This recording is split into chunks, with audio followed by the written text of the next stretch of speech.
He was just an old black man behind the wheel of a classic car until the cop saw his ID and froze. What was supposed to be a routine traffic stop turned into a moment that exposed everything wrong with how we see race, power, and justice in America.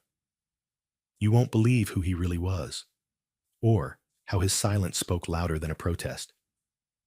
Dear viewer, what you are about to witness is not just a story. It is a powerful testament to the quiet power and pursuit of justice in places most people ignore. If this is your first time here, I warmly invite you to share where you are watching in the comments below. And if stories like this move you, challenge you, or make you think, consider subscribing and clicking the bell icon. We share voices that deserve to be heard every day. Thank you for being here. Now, let's get into the story. The morning fog hadn't yet lifted over the quiet outskirts of Savannah, Georgia, when Officer Bryce Maddox spotted the car. It moved slowly, deliberately, a matte black 1970 Cadillac Fleetwood gliding down Highway 17 as though it had all the time in the world. Bryce sat alone in his cruiser, sipping stale coffee, radio turned down low. There was nothing urgent on the scanner. No robberies, no accidents, just the dull hum of routine. But something about that car bothered him. It wasn't just old. It wasn't just slow. It was out of place. And in Bryce's mind, being out of place was often the first sign of trouble. He pulled into the lane behind the Cadillac, watching it. The license plate was faded, barely legible. The driver? A lone elderly black man, wearing a gray fedora and sitting as upright as a preacher at a funeral. That, too, seemed strange to Bryce. The car was too vintage. The man too composed. The whole image didn't fit the template his instincts had sharpened over the years. Bryce didn't think. He acted. With one flick of his fingers, the cruiser's red and blue lights blazed to life. The siren chirped once, like a bark from a dog who'd just found something it didn't like. The Cadillac pulled over without hesitation. No sudden movements, no attempt to flee. Just a quiet, graceful turn onto the gravel shoulder. Bryce stepped out, boots hitting the pavement with a kind of authority only someone who never questions his own power can command. His hand hovered near his holster, not out of fear, but habit. A habit born from dozens, maybe hundreds of stops just like this. People who didn't look right. People who didn't match the neighborhood. People who moved just a little too slowly to be doing nothing wrong. As he approached the vehicle, Bryce noticed there was no nervousness from the driver. No fidgeting. No forced politeness. Just two black-gloved hands resting calmly on the wheel, and a face turned forward, eyes fixed on the road ahead, like the stop hadn't even happened. "Good morning," Bryce said, flatly. "Do you know why I pulled you over?" The man turned his head slowly. No fear in his eyes, no irritation either, just stillness. The kind that makes you feel, inexplicably, like you're the one being observed. "No," the man replied, voice calm as Riverstone. "But I trust you'll tell me." Bryce bristled. Something in the man's tone, measured, precise, made him feel as though the power dynamic had shifted ever so slightly. He glanced at the dashboard. No air freshener hanging. No visible infractions. He sniffed. No scent of weed. No broken taillight. The car was old, yes, but clean. Law-abiding, at least by any standard he could justify on paper. Still, he pressed on. "License and registration?" The man nodded, slowly reaching into the glove box. No sudden movements, no backtalk, no complaint. He handed Bryce a leather wallet, worn at the edges, and a laminated ID card that gleamed faintly in the morning haze. Bryce looked down and stopped. The emblem was unfamiliar. Gold, embossed, with a thin line of text etched around the seal. He squinted, read again. United States Supreme Court, Associate Justice. He blinked. At first, he thought it was a prank, some kind of novelty card. He flipped it over. It had security codes, federal clearance markings, a signature line signed in a firm, looping script, Elijah C. Mercer.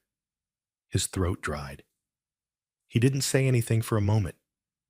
His fingers hovered awkwardly over his radio. Part of him wanted to call it in, confirm it was real. Part of him didn't want to risk sounding foolish to dispatch. And another part, the smallest but loudest, felt the beginnings of panic rise in his chest. Because he knew that name. Not personally, but he'd heard it before. On TV, in newspapers. Elijah Mercer, civil rights attorney, turned federal circuit judge, turned Supreme Court appointee. A man who had spent his entire life dismantling the very biases Bryce was now enacting on the side of a sleepy southern highway. "I'm sorry," Bryce said quickly. "There's just been reports of older vehicles running tags that don't match." The judge said nothing. Bryce forced a smile that didn't quite reach his eyes. "Just doing my job." Elijah Mercer leaned back slightly in his seat, his gaze still locked ahead, as though the horizon held more relevance than the man standing outside his window. "I understand," he said softly. "Many have said that, especially when they didn't know who I was." Bryce felt the words hit harder than any shouted protest. No rage, no accusation, just the unspoken implication. "You only care now because I have power." The silence stretched. From behind him, a car slowed. A teenager in the passenger seat pointed her phone out the window, recording. The driver raised an eyebrow. Whispers fluttered. Bryce turned his body slightly, trying to block the camera's view. Another car rolled by. Another glance. People were watching. Suddenly, this wasn't a routine stop anymore. Suddenly, this was a moment. And Bryce, Officer Maddox, felt like the only person who hadn't realized that until it was too late. He handed back the ID with trembling fingers. "You're free to go, sir." Mercer didn't move. He looked at Bryce for the first time. Really looked. And what Bryce saw wasn't anger. It wasn't pity either. It was disappointment. Deep, ancient disappointment. Like the face of someone who had watched 1,000 versions of this moment unfold and still hadn't grown numb to it. "I was on my way," Mercer said quietly, "to give a eulogy for a man who fought so that being pulled over wouldn't feel like a sentencing." He reached for the gear shift, but it seems we're not done fighting yet. The Cadillac rolled back onto the road, slow and steady, leaving a trail of silence that stretched far behind it. Longer, louder than any siren ever could. And Officer Bryce Maddox stood on the gravel shoulder, badge heavy on his chest, heart pounding in his throat. Not because he had made a mistake, but because, for the first time in his life, he was beginning to understand what kind of mistake it truly was. Bryce Maddox had been a police officer for 12 years. In those years, his uniform had become second skin. His badge, a symbol not only of authority, but of identity. He had walked into every precinct, every gas station, every courtroom with the quiet confidence of a man whose title carried weight, even when his words didn't.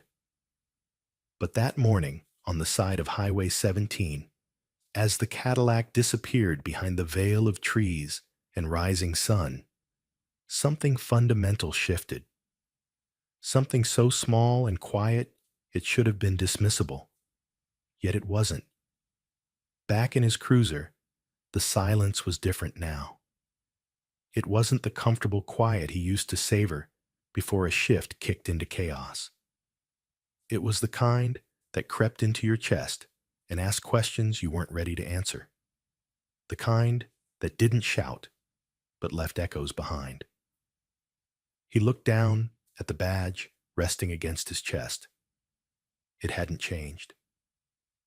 The silver shone under the windshield's filtered light, still emblazoned with the same words, to serve and protect. But now, those words felt like a dare. Who had he really been serving in that moment? What had he been protecting? His pride? His assumptions? Bryce had spent his career believing in instincts.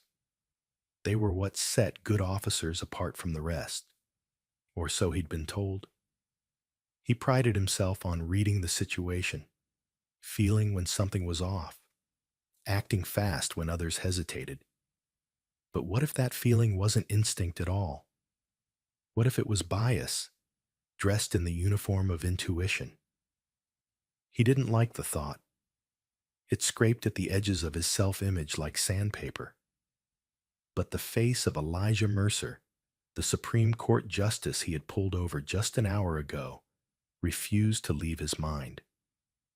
That composed, steady gaze had offered no accusations, but had somehow unraveled Bryce more than any confrontation ever could. He drove the cruiser back to the station, moving on autopilot. The road signs blurred past. The chatter on the radio was just noise. As he pulled into the lot, he sat for a long moment before stepping out. He walked inside. No one greeted him differently. No alarms had been raised. Everything looked exactly the same. And yet, nothing felt familiar anymore. In the locker room, Bryce removed his duty belt and sat on the bench, elbows on his knees, hands gripping the badge like it might slip from his grasp. Across from him was a long mirror, cracked slightly in the corner, the kind every officer saw at the beginning and end of a shift. It had never meant anything before, just a surface. But now, it was a challenge. He stared at his reflection, not the uniform, not the badge, but the man beneath it, the lines in his face that had grown deeper, the eyes that used to carry resolve now carrying something he couldn't name. Regret? Shame? Doubt? He remembered a training seminar from his early years. A supervisor had said, "The badge doesn't make you right. It gives you the responsibility to be right." He hadn't thought much of it then. It sounded like the kind of phrase people said to sound noble. But today, it echoed differently. What if he hadn't lived up to that responsibility? Later that afternoon, Bryce found himself sitting in front of a computer in the precinct's break room. Curiosity, no, guilt, drove him to type in Elijah C. Mercer. The results poured in. Articles, interviews, law reviews, images of Mercer standing beside civil rights leaders, speaking before Congress, quietly shaking hands with families freed from unjust sentences. And there, in one video, Mercer delivering a speech at a graduation ceremony. "I've been judged. Before I ever became a judge," Mercer had said to the graduates, "not for what I'd done, but for what I looked like, where I stood, how I carried myself. And yet I chose not to become what I was assumed to be. I chose the law not to be above others, but to remind the law itself what justice should feel like." Bryce stopped the video. His throat tightened. It wasn't just that he had pulled over a powerful man. It was that he had attempted to diminish someone who had spent his life ensuring others couldn't be diminished. Not through force, not through intimidation, but through calm, unshakable integrity. And somehow, Bryce had thought he held the power in that exchange. That night, Bryce sat in his living room, the house quiet, his wife asleep upstairs. He held the badge again, this time not as a symbol of pride, but as a question. Had he worn it to serve, or had he worn it to shield himself from self-examination? He thought about other stops, faces that blurred together now. How many had he pulled over for no real reason? How many times had he convinced himself that instinct justified intrusion? How many people had driven away from his cruiser, feeling violated, afraid, humiliated, and he had never once questioned whether they should have? He couldn't sleep. In the morning, Bryce walked into the precinct early and requested a meeting with his captain. It wasn't a resignation. It wasn't a confession. It was something harder, a request for accountability. "I need to talk to someone," he said, "about training, about how we do things, about how I have been doing things." The captain raised an eyebrow. "Everything okay?" "No," Bryce replied, "but I want to make it okay before someone else has to carry the cost of my silence." It was the first time in 12 years he had entered that office without the shield of righteousness. And it wouldn't be the last, because now he understood. The badge only has power when it reflects back honor. And if the mirror starts showing something else, it's not the mirror that needs changing. It's the man staring into it. It began with a whisper, not from a person, but from the uniform itself. The same navy blue fabric that once felt like armor against the world now clung tighter to Bryce Maddox's shoulders, heavier than it had ever been. It didn't sag with wear. It sagged with weight. The invisible kind. The kind that accumulates when the truths you've ignored begin to surface and stare back at you. The morning after his meeting with the captain, Bryce entered the Monroe Police Department to find things exactly the same.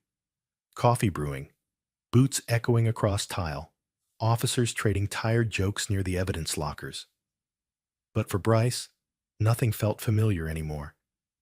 He moved slower, not from fatigue, but from an unease that lingered like static in the air. No one had said anything outright. No one needed to. The story of the stop had begun its silent spread. Someone must have seen the footage, not the official body cam. There wasn't much of that left intact. But someone on the street had filmed part of the encounter with Justice Elijah Mercer. A few seconds. Enough to raise questions, enough to pull the thread. A week later, the department received its first official inquiry from the State Judicial Oversight Office. It was worded politely, but its meaning was precise. They wanted documentation, logs, procedures, body cam data, any correspondence. Bryce was told it was routine, but he could feel the chill settling in the seams of his reputation. Suddenly, the jokes at the lockers stopped when he passed by. He was no longer just Officer Maddox, patrolman with high clearance stats and instinct that never missed. Now, he was the officer who pulled over a Supreme Court judge without probable cause. The same judge who'd authored decisions on racial bias and systemic accountability. The same man who dedicated his life to building bridges. Bryce hadn't even noticed he was walking over. Bryce didn't deny what happened. He couldn't. But admitting wasn't the same as understanding. The unraveling had only just begun. It wasn't just the review board or the questions from upstairs. It was the way he began to question his own memories. The small moments, the patterns, the faces. He went back through old logs, not to prepare a defense, but to find clarity. What he found was something worse. he saw a pattern he hadn't dared to name. More stops involving people of color. More incidents labeled as field investigation, based on suspicious movement or nonverbal resistance. More phrases that sounded like procedure, but were nothing more than masks for something deeper. And there, buried in a routine traffic stop from 2 years ago, he found a report he barely remembered writing. The driver was a young black teacher returning from a late-night shift at the community center. Bryce had noted, seemed agitated, avoided eye contact, possible concealment of something.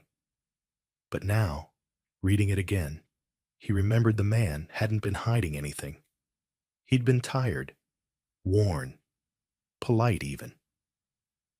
Bryce had written him a citation for a cracked taillight and gone on with his shift. But the man had likely gone home wondering why he was ever pulled over in the first place. Bryce stared at the screen, the incident report glowing back at him like a quiet indictment. The uniform he wore had never been questioned by those around him. But now it began to feel like a disguise, something that let him walk through injustice without having to see it. And others were seeing it too. Media outlets started sniffing around the story. Local blogs posted the video with headlines like, "Judge pulled over for driving while black?" National columnists started asking bigger questions, not just about Bryce, but about Monroe, about the patterns of enforcement that went unnoticed for too long. Then came the phone call from his son's school. "Mr. Maddox, we had a situation during civics class." Bryce froze. "Your son was visibly upset when another student mentioned the video circulating. We just wanted you to be aware." He hung up and sat in silence. Later that night, he found his son sitting at the kitchen table, notebook open, but no homework done. Instead, the boy had written just one sentence. "How do I tell people I'm proud of my dad if they think he hurt someone?" Bryce didn't answer. He couldn't. Because he didn't have a name for what he had done. Not in legal terms, not in departmental code, but he knew it had left a mark. One he couldn't wash off with procedure. The following morning, Bryce asked to be reassigned from field duty. It wasn't suspension. It wasn't punishment. It was choice. "I don't think I should be the one pulling people over right now," he said. The captain nodded, unreadable. Back at his desk, Bryce took off the uniform shirt and folded it carefully. Underneath, he wore a simple white undershirt. No badge, no nameplate, just fabric. It felt strange at first, walking through the precinct without the uniform. Like walking into a house you used to live in, only to find the furniture rearranged. In that quiet, Bryce began reviewing case files from others. Taking a desk role meant sorting paperwork, closing pending citations, cross-referencing department codes. But he also began paying attention to patterns he had never noticed before. Which officers had the highest stop-to-citation ratios? Which neighborhoods were most frequently patrolled? What language was used in reporting, and when? And slowly, the uniform he had once defended began to unspool itself in his mind. It had never been about the fabric, or the badge, or the weight on the belt. It was about what it let you ignore, what it gave you permission to overlook. By the end of the month, Bryce had filled a personal notebook with more observations than he had in 12 years of active duty. Questions, discrepancies, words that once looked like order now looked like camouflage. He wasn't out to burn the house down, but he wasn't going to pretend it was clean anymore. The unraveling of a uniform wasn't about disgrace. It was about finally noticing the thread had been loose all along. It started as a local story, a routine traffic stop in Monroe, Alabama. A black Lincoln pulled over by Officer Bryce Maddox, an elderly black man behind the wheel. No raised voices, no arrests. On the surface, nothing remarkable. But what the world learned days later was that the man sitting quietly in that driver's seat was not a retiree heading to the market or a parishioner en route to Sunday service.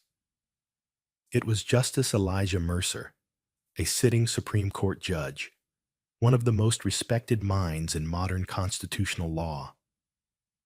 The moment that detail surfaced, everything changed. It began with a still frame, a single clip shared from a teenager's cell phone, capturing the moment Justice Mercer stepped out of his vehicle. Not defiant, not afraid, simply dignified. His hands rested at his sides, his eyes calm but unyielding. The clip spread across social media like a gust through dry leaves. The caption was simple: "This is who we stop in broad daylight." There were no special effects, no added commentary, but something about it struck a collective nerve. Maybe it was the composure of the judge. Maybe it was the officer's uncertainty. Or maybe, deeper still, it was a country finally seeing itself in a moment it could no longer justify or unsee. By the end of that week, news anchors were no longer debating if the stop was justified. They were asking how it ever became possible for someone like Justice Mercer to be stopped at all. Not because he was powerful, but because he had become symbolic of something too many people had silently endured for too long. Church pulpits began referencing it. College classrooms paused their curriculum to replay the clip. Law professors rewrote their discussion modules to include the Monroe Stop as a case study on implicit bias in procedural justice. What had once been viewed as standard discretion was now held under the microscope of moral reckoning. In neighborhoods across cities like Chicago, Atlanta, Detroit, and Oakland, community leaders began organizing "What Would You Have Seen" sessions, forums where residents and officers sat down and analyzed traffic stop footage together, asking not just what happened, but what was seen, assumed, feared, or missed. It wasn't training. It was transformation. In one such forum in Harlem, a young woman stood up and said, "If the law can't tell the difference between a threat and a judge, maybe it's time the law looked inward." Her words went viral, not because she was famous, but because she had said what thousands were feeling. High school debate teams took it further. Students argued not about technicalities, but about the foundations of perception. A 10th grader in Minneapolis asked during a mock trial, "Why do we need someone to be a Supreme Court judge to see their humanity?" The room went quiet. Judges gave no feedback. They didn't need to. Ripples moved faster than laws. Art installations began appearing in cities across the country. Empty judges' benches placed in parks, intersections, even shopping centers, with plaques that read, "Would you see him now?" Museums began curating exhibits on Black dignity in public spaces, highlighting the cost of being invisible until power reveals you. The judiciary responded too, not with a statement, but with a shift. During a televised legal summit, multiple justices refused to take center stage. Instead, they sat in the audience, silent, deliberate. The symbolism didn't go unnoticed. One moderator whispered, "This is what it looks like when justice sits with the people." Even within police departments, reforms began to surface, not because of mandates, but because the silence of the uniform had become deafening. In Los Angeles, Officers began including a new line in their stop reports. Was empathy practiced? It wasn't a rule, just a prompt. But it changed how reports were written. Then came the letters, thousands of them, handwritten, typed, spoken into video form, from citizens who had never been pulled over, and from those who had far too many times, from retirees and teenagers, teachers and pastors, all addressed to Justice Mercer. None asking for him to speak, but thanking him for what his silence had revealed. At the heart of this ripple wasn't rage. It was recognition. That a man who had spent his life ensuring fairness under law could still be seen as less than when stripped of title. That dignity is not a reward, but a birthright. And that the moment you need a badge to be treated with respect is the moment the system has forgotten why it exists. And so, across the country, the question spread, not spoken loudly, but whispered in boardrooms, classrooms, living rooms. If this can happen to him, who else have we already failed? No one had an answer. But finally, they were asking. In the weeks that followed the stop, Justice Elijah Mercer did not grant interviews. He issued no public statement, offered no opinion pieces or televised commentary. He returned to his work at the court with the same quiet dignity he carried in his Lincoln that morning. And yet, across the country, his silence began to echo louder than any speech he might have delivered. At first, it confused people.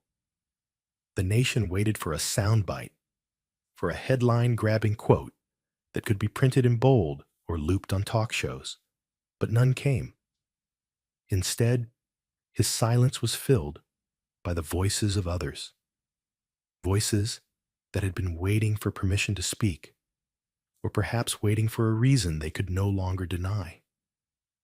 It was in this stillness that his legacy took form, not built on policy or power, but on the unintended truth that justice should never have to wear a name tag to be recognized. His was not the legacy he asked for, but it became the legacy the nation needed. In law schools, the case of Mercer vs. Misperception became required reading, not as an official case law, but as a moral study. Professors posed questions not about guilt or innocence, but about assumptions, not about legality, but about awareness. Students wrote essays not to defend an argument, but to understand the anatomy of a mistake. In one such classroom, a young black student stood up and said, "I always thought I'd have to work twice as hard to be seen. I never thought I'd have to be a Supreme Court judge just to be believed." The room didn't applaud. It didn't need to. That kind of truth doesn't seek approval. It demands acknowledgement. Meanwhile, Officer Bryce Maddox had been reassigned. Official reports cited procedural review. Unofficially, it was a quiet extraction, a move to limit the fallout. But Maddox had changed, not in his posture or performance, but in the way he looked at people during stops. There was a hesitation now, not from fear, but from an inner reckoning he had no script for. He no longer used the word routine when describing his work, because he had come to understand that what feels routine for some may feel like survival for others. He no longer called it instinct. He started calling it a lens, and that lens, once unexamined, now carried the weight of a name he would never forget. Elsewhere, conversations began to take root in spaces they had never dared enter before. In community boardrooms, where officers and residents once sat on opposite ends, there were now shared tables. Not every meeting ended with agreement, but every voice was heard, and that alone marked a kind of shift. Across dinner tables and barber shops, In union halls and Sunday school classrooms, people began telling their own stories, not about judges or cops, but about dignity. Stories that had gathered dust in silence, now sweeping through a nation, learning that history doesn't just happen in monuments or marches. Sometimes it unfolds in the quiet refusal of a man to be belittled. The most unexpected tribute came not from a courtroom or a Congress floor, but from a small-town middle school. A class assignment asked students to write about a leader who changed something without giving a speech. One child drew a picture of a black man in a car, hands on the wheel, face calm. Underneath, in crooked handwriting, they wrote, "He didn't yell. He didn't fight, but he made people see." The drawing was never displayed in a gallery. It didn't go viral. But when a teacher quietly taped it to her classroom door, every student that passed by knew exactly who it was. Not because they saw his face, but because they had learned to see his meaning. And that was the legacy Mercer left, not carved into granite, but carried in awareness. He reminded a country that justice is not a uniform, nor a title, nor the absence of conflict. It is the presence of respect, given freely and without demand. The legacy we never asked for is the one that made us ask harder questions, the one that turned silence into a mirror, the one that forced us to confront not just how we treat power, but how we perceive humanity. Justice Mercer drove away that day, as he always did, unrushed, upright, with nothing to prove. But in doing so, he rewrote something deeper than law. He rewrote the definition of presence.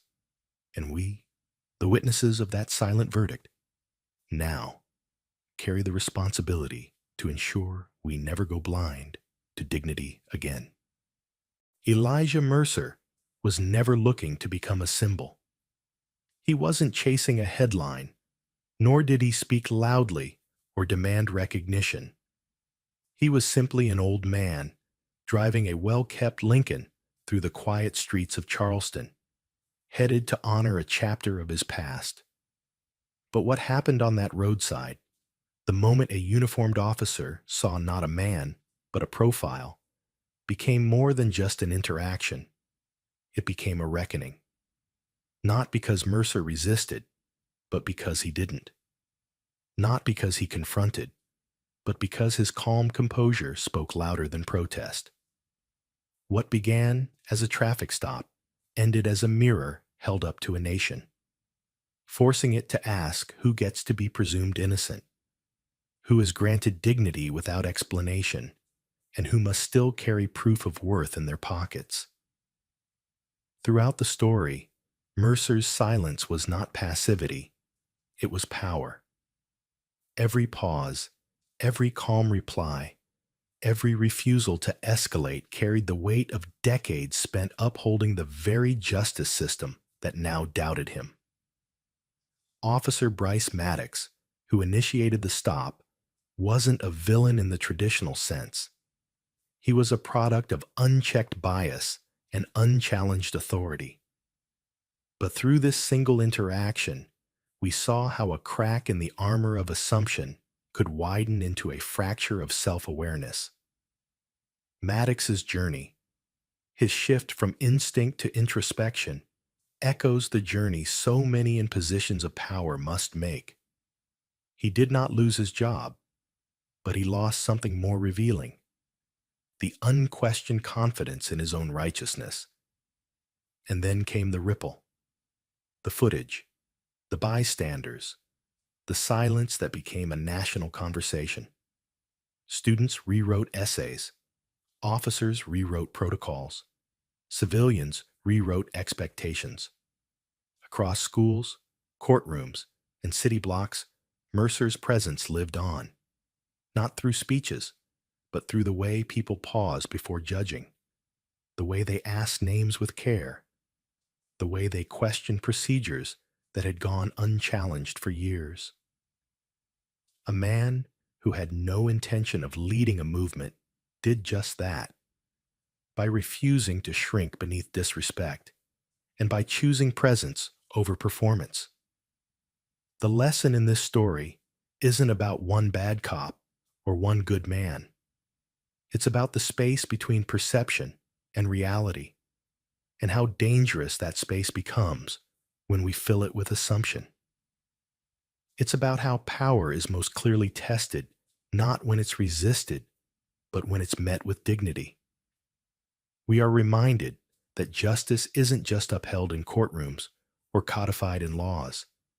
It's reflected in how we see one another, in our everyday decisions, in our moments of pause, in our willingness to see humanity before authority. So what can we do? We can slow down before we judge. We can challenge our instincts when they're rooted in prejudice. We can teach our children that dignity isn't earned by titles, but honored in every interaction. And most of all, we can remember that silence doesn't always mean weakness. Sometimes, it's the most powerful form of truth.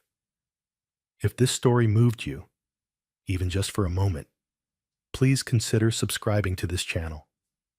Your support helps us bring more meaningful, real-life stories like this to light.